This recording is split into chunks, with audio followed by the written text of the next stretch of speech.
Good morning everyone. आज हम लोग DAV maths class 7 chapter number 1 worksheet 3 करेंगे। इसमें फर्स्ट क्वेश्चन है right the flowing rational number in standard form. जो रेशनल नंबर हमारा दिया हुआ है इसको स्टैंडर्ड फॉर्म में बनाना है। तो स्टैंडर्ड फॉर्म में बनाने के लिए हम लोग सबसे पहले देखते हैं कि हमारा जो डिनोमिनेटर दिया हुआ है वो पॉजिटिव है कि नहीं। यानी सबसे पहले हमको डिनोमिनेटर को पॉजिटिव करना होगा। तो फर्स्ट क्वेश्चन देखिए 33/77। तो हमारा जो डिनोमिनेटर है वो ऑलरेडी पॉजिटिव है। अब उसके बाद डिनोमिनेटर जब पॉजिटिव हो जाता है उसके बाद हम लोग को कोई कॉमन टेबल से दोनों को डिवाइड करना पड़ता है।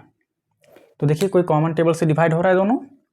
ये 11 के टेबल से कट रहा है 3 बार में और ये 11 के टेबल से कट रहा है कितने बार में 7 बार में।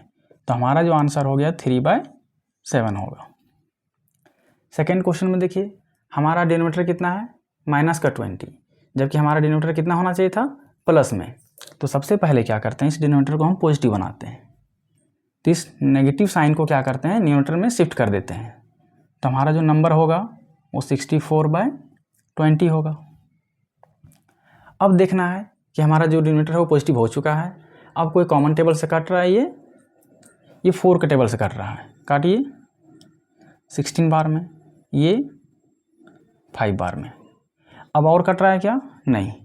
तो हमारा जो आंसर होगा -16/5। थर्ड क्वेश्चन में देखिए हमारा डिनोमिनेटर ऑलरेडी पॉजिटिव है। तो सिर्फ हम लोग क्या करना है कॉमन टेबल से इसको काटना है। कौन से टेबल से कटेगा ये 3 के टेबल में कट रहा है। कितने बार में ये 9 बार में। और ये कितने बार में कट रहा है 3 टेबल में 5 बार में। तो हमारा जो आंसर होगा -9/5। ये माइनस ये साइन है। अब देखिए -105/98। यहाँ हमारा जो डिनोमिनेटर है ऑलरेडी पॉजिटिव है, इसलिए हम लोग अब सिर्फ इसको कॉमन टेबल से काटते हैं। कोई कॉमन टेबल जिससे ये दोनों नंबर डिवाइड हो रहा हो। 7 के टेबल में देखिए दोनों नंबर डिवाइड हो रहा है, ये 14 बार में और ये 15 बार में। अब किसी भी कॉमन टेबल से आप बाकी डिवाइड नहीं होगा। तो हमारा जो आंसर बचेगा -15/14।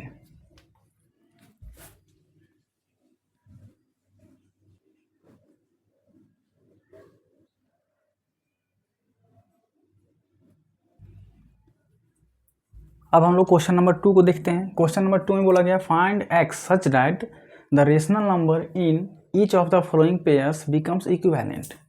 ये हमारा जो रेशनल नंबर दिया हुआ है माइनस में 9/5 और सेकेंड रेशनल नंबर दिया हुआ है x/10।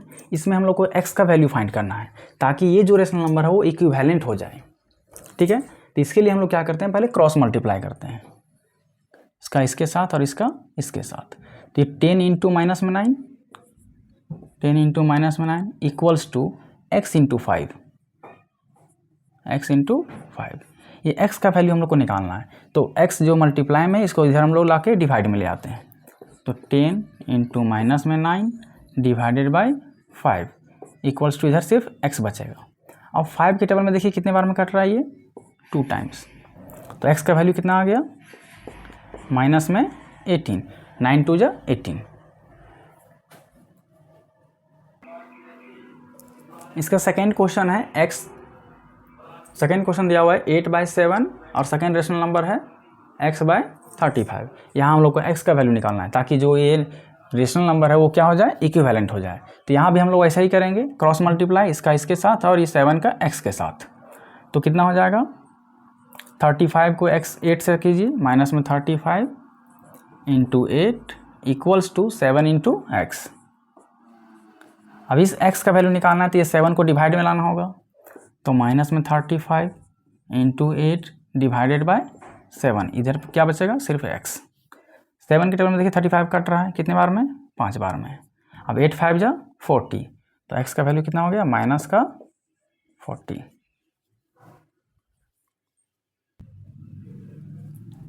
इसका थर्ड क्वेश्चन है 36/x और सेकेंड रेशनल नंबर दिया हुआ है 2। तो 36/x और 2, तो 2 के नीचे कुछ नहीं तो हम लोग 1 समझ सकते हैं। तो ये जो दोनों रेशनल नंबर है ये इक्विवेलेंट हो जाए, तो इसलिए हम लोग को x का वैल्यू निकालना होगा ताकि ये इक्विवेलेंट हो जाए। तो इसमें भी हम लोग क्या करते हैं क्रॉस मल्टीप्लाई करते हैं x का 2 के साथ और 31 का 1 के साथ। तो 31 into 1 equals to x into 2। तो यहाँ पे हम लोग को x का वैल्यू निकालना है तो ये 2 डिवाइड में आएगा। मल्टीप्लाई से इक्वल किधर लाते हैं तो ये डिवाइड में आता है, इक्वल्स टू इधर x बचेगा।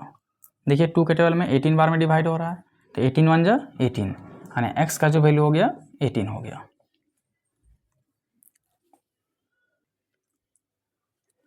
फोर्थ नंबर क्वेश्चन में देखिए x/6 दिया हुआ है और -13 दिया हुआ है, तो इसमें हम लोग को x का वैल्यू निकालें ताकि ये जो फ्रैक्शंस है यानी ये जो रेशनल नंबर है वो क्या हो जाए, इक्विवेलेंट हो जाए। तो -13 को हम लोग -13/1 लिख सकते हैं। अब क्रॉस मल्टीप्लाई करते हैं 1 का x के साथ और 6 का -13 के साथ, तो 1 into x is equal to क्या हो जाएगा 6 इंटू -13। ये हम लोग को x का वैल्यू निकालना है, तो x का 1 से मल्टीप्लाई करेंगे तो x ही होगा, और 13 को 6 से मल्टीप्लाई कीजिए तो -78।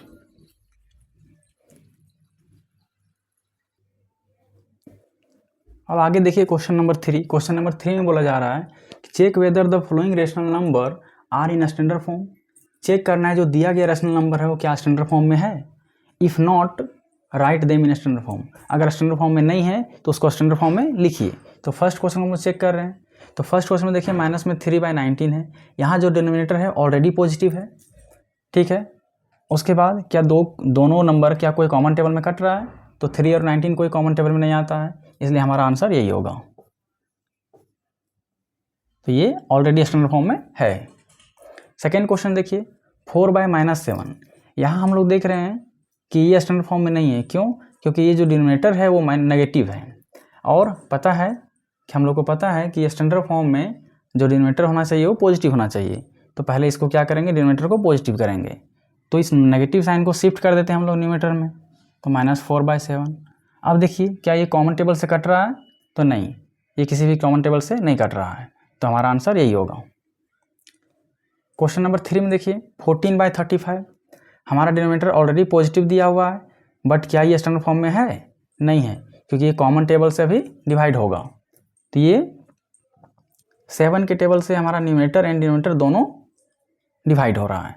7 के टेबल में 2 बार में, इस 7 के टेबल में 5 बार में, तो हमारा जो आंसर होगा ये 2/5 होगा। नेक्स्ट फ्रैक्शन देखिए fourth number question 8/, fourth number question है 8/-72। इसमें देखिए क्या हमारा डिनोमिनेटर पॉजिटिव है? नहीं है, तो इसको पहले पॉजिटिव बनाइए, तो हो जाएगा हमारा 8/72। अब हमारा डिनोमिनेटर पॉजिटिव हो चुका है। अब क्या ये कॉमन टेबल से कट रहा है? तो हाँ, 8 के टेबल में ये 1 बार में, 8 के टेबल में ये 9 बार में, तो हमारा आंसर होगा -1/9।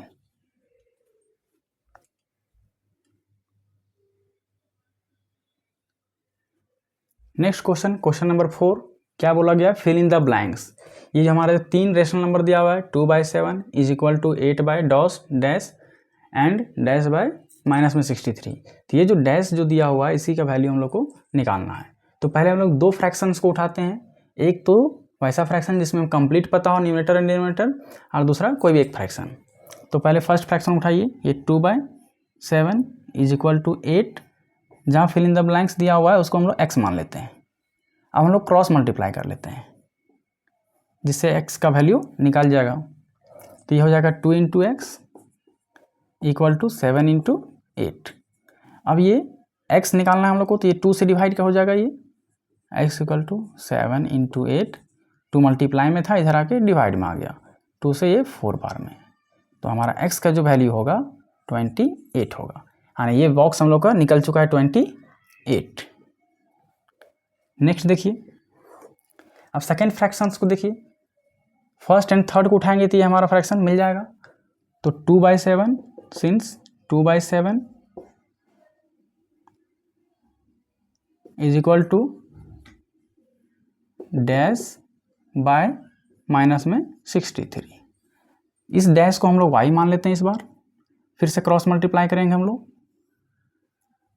तो क्या होगा 7 into y is equal to 2 into -63। और y का वैल्यू निकालना है, तो ये 7 से हम लोग को क्या करना होगा, डिवाइड करना होगा। y equals to 2 into -63 divided by 7। ये 7 के टेबल में ये दोनों डिवाइड हो रहा है, 7 के टेबल में ये 1 बार में, 7 के टेबल में ये 9 बार में, तो y का जो वैल्यू निकल गया 9 2 जा 18 यानी माइनस का 18।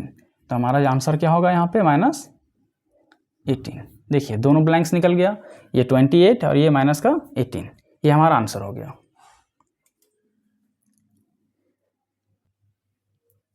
इसी का सेकेंड क्वेश्चन देखिए 36 by dash is equal to -4/9 equal to -84/डैश। तो पहले हमने बताया कि जो फ्रैक्शंस पता होगा न्यूमरेटर डिनोमिनेटर दोनों उसी को लेंगे। एंड पहले देखिए पता है हम लोग को, ये फ्रैक्शन पता है, तो ये दोनों फ्रैक्शन को पहले ले लेते हैं। तो यहाँ पे x का वैल्यू निकल जाएगा। मान लेते हैं हमारा ये नंबर x है और ये जो डैश है इसको हम मान लेते हैं ये y है। तो पहले ये दोनों फ्रैक्शन को सॉल्व करेंगे, उसके बाद फिर ये दोनों फ्रैक्शन को सॉल्व करेंगे, तो x और y का वैल्यू निकल जाएगा। तो पहले फर्स्ट फ्रैक्शन को देखते हैं 36 by x is equal to -4/9। अब क्रॉस मल्टीप्लाई कर दीजिए x का -4 के साथ और 9 का 36 के साथ। तो x इंटू माइनस का 4 is equal to 9 into 36। x का वैल्यू निकालना है। ये जो माइनस का 4 है ये मल्टीप्लाई में है, तो इक्वल के इधर आएगा तो डिवाइड में आ जाएगा। तो 9 इंटू 36 डिवाइडेड बाई -4, 4 से कटेगा 9 बार में। तो x का जो वैल्यू आएगा 9 9 जा 81, माइनस ये माइनस नीचे बचा हुआ है तो माइनस का 81। तो x का वैल्यू निकल गया 81। इस तरह हम लोग सेकेंड फ्रैक्शन को देखते हैं। अब सेकेंड फ्रैक्शन ये दोनों को उठाएंगे हम लोग। तो सेकेंड फ्रैक्शन है हमारा -4/9 equals to -84 divided by y। तो यहाँ भी क्रॉस मल्टीप्लाई करेंगे और ये y का वैल्यू निकालेंगे, 4 का y के साथ 9 का -84 के साथ। तो y into -4 is equal to 9 into -84। तो y निकालना है तो ये -4 जो मल्टीप्लाई में इधर आके डिवाइड में आएगा। y equals to 9 into -84 divided by -4। ये माइनस और माइनस क्या हो जाएगा, प्लस हो जाएगा। और ये 4 के टेबल में देखिए कितने बार में कटता है, ये 4 2 जा 8, ये 4 1 जा 4, 21 टाइम्स में। अब 21 को 4 से मल्टीप्लाई कर दीजिए, 21 को 9 से मल्टीप्लाई कर दीजिए, 9 1 जा 9 और 9 2 जा 18, तो 189। ये x y का वैल्यू निकल गया और इधर ये x का वैल्यू निकल गया। ये हमारा आंसर हो गया। ठीक है।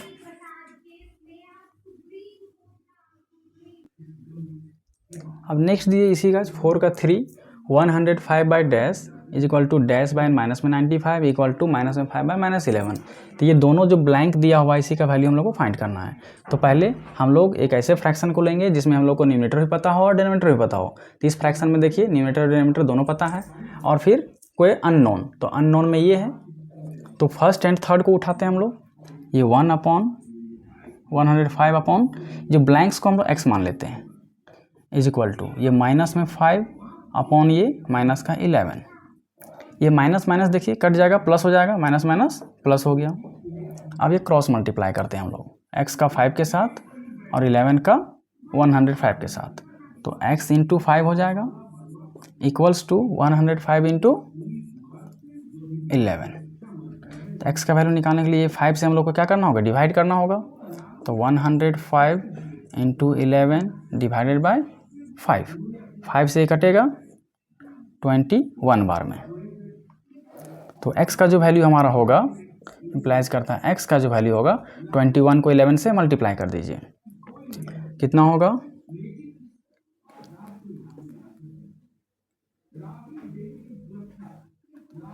231। ठीक है, 11 को हम लोग 21 से मल्टीप्लाई कर दिए। ठीक, अब हम लोग सेकेंड फ्रैक्शन को लेते हैं। सेकेंड फ्रैक्शन मेरा ये दोनों बच गया है। तो माइनस में 5 बाय माइनस में 11 is equal to dash by minus का 95। जो डैश है इसको हम लोग y मान लेते हैं। ये माइनस से माइनस तो कट जाएगा और ये क्रॉस मल्टीप्लाई कर दीजिए। तो 11 को y से करेंगे तो 11 into y equal to 5 into minus में 95। ये माइनस बचा हुआ है, ये दोनों सिर्फ कटा हुआ है, माइनस माइनस प्लस।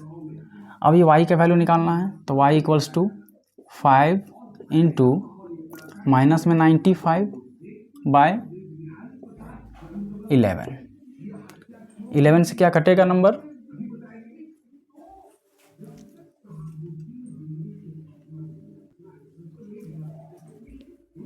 यहाँ तो नंबर ये मेरा डिवाइड हो नहीं रहा है, क्वेश्चन में 95 ही है ना। अच्छा, एक मिनट, यहाँ जो क्वेश्चन है 99 दिया हुआ है बच्चों, ये हमारा जो क्वेश्चन है ये 99 है, तो हमारा ये 99 हो जाएगा। क्वेश्चन में थोड़ा सा गलत लिख दिए थे, ये 99 दिया हुआ है, तो फर्स्ट एंड माइनस में 5 बाय माइनस 11 फ्रैक्शन है एक, और सेकेंड फ्रैक्शन है डैश बाय माइनस में 99 है। डैश को हम लोग ये y मान लेते हैं, ये माइनस से माइनस कट जाएगा। अब क्रॉस मल्टीप्लाई कर लीजिए, तो 11 into y is equal to 5 into minus में 99। तो यहाँ से y का वैल्यू निकालिए, तो 11 डिवाइड में आ जाएगा, 5 इंटू माइनस में 99 डिवाइडेड बाय 11 के टेबल में ये 9 बार में आता है, तो 9 5 को मल्टीप्लाई कर दीजिए, 9 5 जा 45, और ये माइनस का माइनस, यानी y का जो वैल्यू आ गया माइनस का 45। एक आंसर ये है, और ये x का वैल्यू हम लोग इधर पहले निकाल चुके हैं 231, ये हमारा आंसर हो गया। Thank you. वीडियो अगर अच्छा लगे तो सब्सक्राइब कीजिए।